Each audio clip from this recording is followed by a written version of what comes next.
Perkenalkan, nama saya Mark Sapulete, mahasiswa Fakultas Hukum Universitas Katolik de La Salle Manado semester 4. Di sini, saya akan mempresentasikan tentang UAS Hukum Lingkungan. Yang pertama, apakah makna filosofi implementasi konstitusi bumi, air, dan kekayaan alam yang terkandung di dalamnya telah tercapai di Indonesia pada saat ini? Jawaban saya, ya, implementasi konstitusi bumi, air, dan kekayaan alam yang terkandung di dalamnya telah tercapai di Indonesia pada saat ini dilihat dari pasal 33 Undang-Undang Dasar 1945 merupakan landasan filosofi dalam perkembangan politik, hukum, dan pengaturan pengelolaan sumber daya alam. Dan lalu adakah jaminan bahwa kekayaan alam akan mendatangkan manfaat bagi generasi saat ini dan mendatang apabila kekayaan alam ini tidak mengalami kerusakan akibat eksploitasi yang tidak terencana dan melanggar Undang-Undang PPLH, dan agar tidak mengalami kerusakan akibat eksploitasi yang tidak terencana dan melanggar Undang-Undang PPLH, sebaiknya pada pengelolaan sumber daya alam penting adanya peran negara yang otonom yang dapat mengarahkan gerak langkah kebijakan ekonomi. Peran negara dipercaya dapat menginterferensi dan dapat memberikan perlindungan terhadap kepentingan masyarakat, pengusaha nasional, dan juga perlindungan terhadap lingkungan. Perlindungan terhadap industri ini di negara-negara berkembang dari kompetisi dengan industri di negara-negara maju merupakan hal yang esensial bagi pembangunan nasional.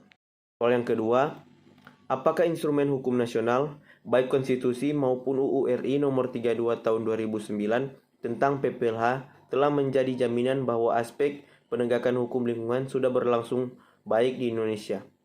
Jawabannya, bahwa Undang-Undang nomor 32 tahun 2009 tentang perlindungan dan pengelolaan lingkungan hidup merupakan kebijakan untuk lebih menjamin kepastian hukum dan memberikan perlindungan terhadap hak setiap orang untuk mendapatkan lingkungan hidup yang baik dan sehat sebagai bagian dari perlindungan terhadap keseluruhan ekosistem. Yang ketiga, apakah ada alternatif lain untuk menangkal strategi serangan balik dari perusahaan terhadap masyarakat yang memperjuangkan keadilan di Indonesia? Menurut saya, tidak ada alternatif lain untuk menangkal strategi serangan balik dari perusahaan terhadap masyarakat yang memperjuangkan keadilan di Indonesia, walaupun serangan balik bisa dikatakan sangat berharga dalam membantu upaya melawan ketidakadilan. Akan tetapi, serangan balik menyebabkan kerusakan yang jauh lebih besar bagi penyerang, dan model ini tidak dimaksud untuk memerintahkan orang tentang apa yang harus dilakukan. Aktivis mengetahui banyak tentang situasi lokal dan berada di posisi terbaik untuk membuat keputusan terhadap pilihan-pilihan. Keempat, menurut Anda, apakah yang perlu dilakukan oleh pihak perusahaan jika AMDAL-nya bertentangan dengan rencana tata ruang wilayah, misalnya PT MSM yang mendapat sorotan karena merencanakan pembuangan tailing ke Teluk Rinondoran dan memicu keresahan warga masyarakat Minut dan Kota Bitung? Diketahui, analisis dampak lingkungan atau analisis mengenai dampak lingkungan adalah kajian mengenai dampak besar dan penting suatu usaha dan kegiatan yang direncanakan pada lingkungan hidup yang diperlukan bagi proses pengambilan keputusan tentang penyelenggaraan usaha dan kegiatan di Indonesia. Jadi, hubungan AMDAL dengan tata ruang wilayah bagi kegiatan merupakan wajib dan harus sesuai. Jika bertentangan, maka dikatakan tidak sesuai kegiatan tersebut, harus ditolak untuk proses AMDAL-nya.